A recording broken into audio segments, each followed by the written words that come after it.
என் கூந்தல் தேவன் தூங்கும் பள்ளி அறையா மலர் சூடும் வயதில் என்னை மறந்து போவதுதான் முறையா?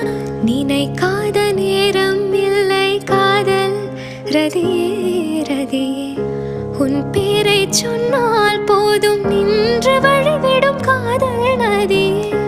என் சுவாசம் உன் மூச்சில், உன் வார்த்தையின் பேச்சில், 5-6 நூற்றாண்டு வாழ்வோம் என் வாழ்வேவா. மலர்களே மலர்களே இது என்ன கனவா?